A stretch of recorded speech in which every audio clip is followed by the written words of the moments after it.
Hello friends, I am Vishwajit Mohanty. So this year RRB notification आ चुका है marketing officer का। Only 8 vacancies है। चलो देखते हैं category wise vacancies. Unreserved का 4 है, ओबीसी का 2, ईडब्ल्यूएस का 1, एससी का 1 है, एसटी का कोई नहीं है, 0 है। एक्चुअली कितना मार्क चाहिए इंटरव्यू के लिए और फाइनल सिलेक्शन के लिए? लास्ट ईयर इंटरव्यू के लिए 72 अप्रोक्सीमेटली चाहिए था, 71 पॉइंट समथिंग कुछ ऐसा आ गया था cut off for OBC and on reserve के लिए। बट दिस साल आपको पता है ओनली 8 वैकेंसीज है all India. So for interview मेरे हिसाब से 90 प्लस जाएगा। और मैथ और रीजनिंग का लेवल, जो डिफ़िकल्टीज लेवल है वो लास्ट ईयर का तरह होगा तो 90 प्लस जाएगा। क्योंकि आरआरबी 7 में मतलब 2018 में जो मैथ और रीजनिंग का लेवल था वो बहुत इजी था। इजी मतलब पीओ का प्रीलिम जैसा था। उस साल ज़्यादातर लोग 60 आउट ऑफ 80 अटेम्प्ट किए थे मैथ और रीजनिंग। सो एग्ज़ाम आपका कम्प्लीटली डिपेंड करता है मैथ और रीजनिंग का डिफ़िकल्टीज लेवल पर। इजी आएगा तो कट ऑफ और ज़्यादा जाएगा, और हार्ड आएगा लास्ट ईयर जैसा आया था डिफ़िकल्ट थोड़ा रहेगा तो कट ऑफ 90 जा सकता है। 90 से कम नहीं जाएगा मेरे को लग रहा है। और मेरे हिसाब से 110 मार्क चाहिए फॉर फाइनल सिलेक्शन के लिए मिनिमम। 110 होगा तो लगभग आपका हो जाएगा 42 रिटन में, और इंटरव्यू में 60 मिलेगा तो हो जाएगा 12, 54 ऐसा कुछ होगा तो आपका सिलेक्शन होने का चांसेस है। मिनिमम 110 मार्क चाहिए। सो ऑल इंडिया 8 वैकेंसीज है, तो वो कैंडिडेट जो सिलेक्शन हो गए 24 कैंडिडेट, क्योंकि इंटरव्यू के लिए जो रेशियो होता है 1:3। सो उस हिसाब से 8 वैकेंसीज है और कैंडिडेट आएंगे 24।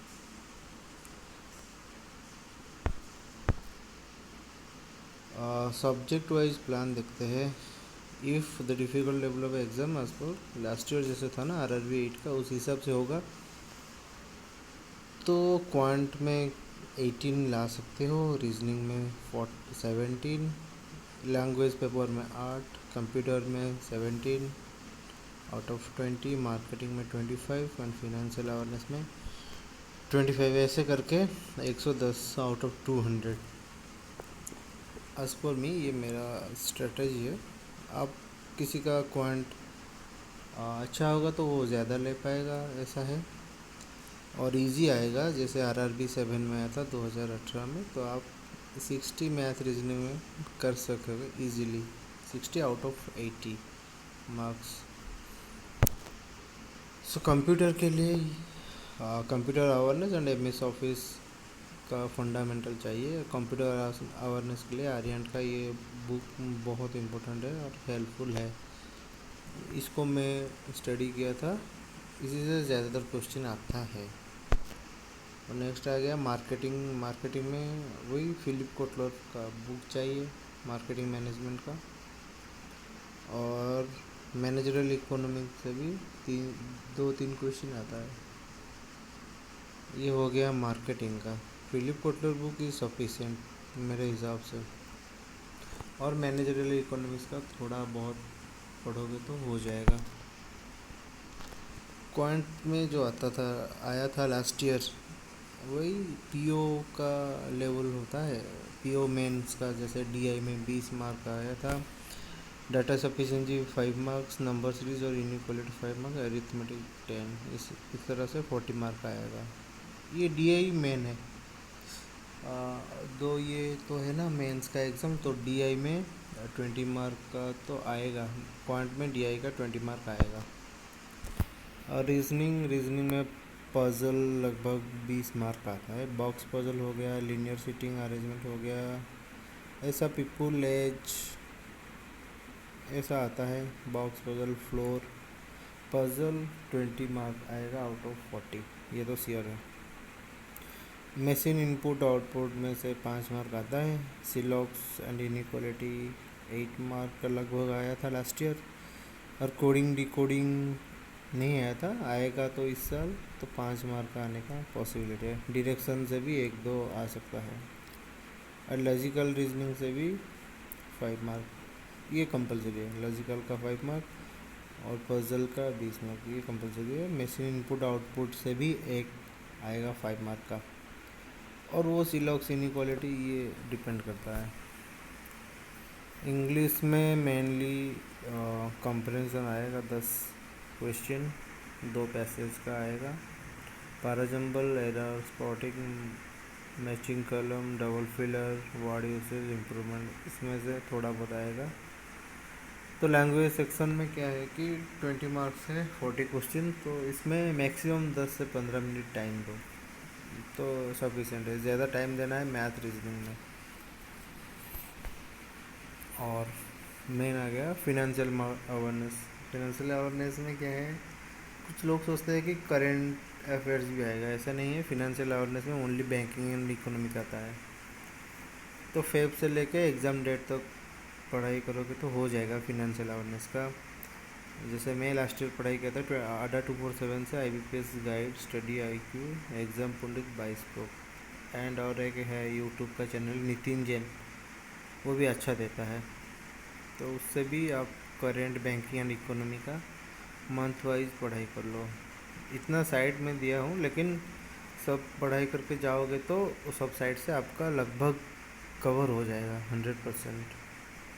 क्योंकि इसमें से लगभग 30 मार्क का आता है आउट ऑफ 40। और जो 10 मार्क आएगा वो बेसिक बैंकिंग अवेयरनेस का, जैसे कैपिटल मार्केट हो गया, फिनेंशियल मार्केट हो गया, banking economy, sorry banking history, और what is RTGS, what is NEFT, ये सब में फंडामेंटल्स बैंकिंग में से आएगा 10 नंबर।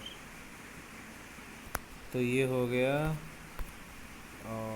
टोटल फिनेंशियल अवेयरनेस का। मेन जिन लोगों ने अभी तक कोई भी पढ़ाई नहीं की है बैंकिंग अवेयरनेस का बेसिक, तो वो पहले करेंट बैंकिंग एंड इकोनॉमी का स्टडी करना शुरू कर लीजिए। फेब से एग्ज़ाम डेट तक ये 5-6 साइड है, ज़्यादा नहीं है, बहुत इजी है। करेंट अफेयर्स जो लोग पीओ के लिए पढ़ाई करते हैं ना, 2 महीने का जितना होता है, ये 6-7 महीने का, 8 महीने का लगभग सेम होता है। इतना ही पढ़ाई करना है। तो क्योंकि फिनेंशियल अवेयरनेस में ओनली बैंकिंग आएगा एंड इकोनॉमी से, ज़्यादा डीपली नहीं, जो ये साइड में दिया है उसी आ जाएगा, कोई दिक्कत नहीं, ये हो जाएगा। फिनेंशियल अवेयरनेस में आप अच्छी तरह से पढ़ाई करोगे ना तो आराम से 25 है वो 30 का लगभग स्कोर कर पाओगे। Only banking and economy. अभी 4 महीना एग्ज़ाम बाकी है, तो आपको 2 महीने में ये सब कंप्लीट हो जाएगा, अच्छे से पढ़ाई करोगे तो। और भी कुछ क्वेरी है, जैसे इस बार IBPS SO में वैकेंसी इंक्रीज़ हुआ था, लास्ट में PN भी दे दिया 500, तो लगभग 90% कैंडिडेट का हो गया था सिलेक्शन। जो लोग IBPS SO स्केल 1 दिए थे 90% कैंडिडेट का हो गया था। और जिन लोगों का स्कोर कम था उन लोगों को PN भी मिल गया। जिन लोगों का नहीं होने वाला था सबका PN भी हो गया। तो क्वेश्चन आता है कि इस तरह RRB में वैकेंसी इंक्रीज होने का चांसेस है क्या? ओनली 5 RRB ने जिसने vacancy not reported to IBPS, उसमें एक है आंध्र प्रदेश प्रगति ग्रामीण बैंक, उड़ीसा ग्रामीण बैंक, उत्तर बिहार ग्रामीण बैंक, ऐसा है कुछ, और 2 है बस। टोटल 5 ग्रामीण बैंक है। लेकिन उड़ीसा ग्रामीण बैंक का तो चांसेस बहुत कम है। मैं उड़ीसा से हूँ तो मेरे को पता है, तो नहीं आने का चांसेस है। आएगा तो सही है, तो ठीक है। लेकिन एक इम्पोर्टेंट ये है कि वैकेंसी इंक्रीज़ होगा तो किसको ये फैसिलिटीज़ मिलेगा। मतलब जो लोग रिटन क्लियर करके इंटरव्यू अटेंड किए होंगे उन लोगों के लिए वैकेंसी मतलब इंक्रीज़ होगा, तो उन लोगों के लिए फ़ायदा मंद, नहीं तो नहीं। क्योंकि 1:3 रेशियो में जाएंगे लोग, तो 8 वैकेंसी है, 24 कैंडिडेट जाएंगे इंटरव्यू के लिए, और वैकेंसी कुछ इंक्रीज़ होगा तो वही 24 कैंडिडेट को बेनिफिट्स मिलेगा। ये है। सो चांस तो बहुत कम है इंक्रीज़ होने का, लेकिन होगा तो सही, नहीं तो नहीं, क्या करोगे, यही हो गया। और कुछ लोगों का क्वेरी है कि जैसे मैं उड़ीसा से हूँ, उड़ीसा ग्रामीण बैंक का वैकेंसी नहीं है, तो क्या मैं दूसरा स्टेट के लिए अप्लाई कर सकूँ? हाँ, ये तो स्केल 2 स्केल 3 में कोई दिक्कत नहीं है, ऑल इंडिया रिक्रूटमेंट है, आपका सिलेक्शन भी ऑल इंडिया बेसिस में होगा। तो ऐसा कुछ नहीं है कि आप जिस स्टेट से हो उस स्टेट का वैकेंसी चाहिए, ऐसा नहीं है।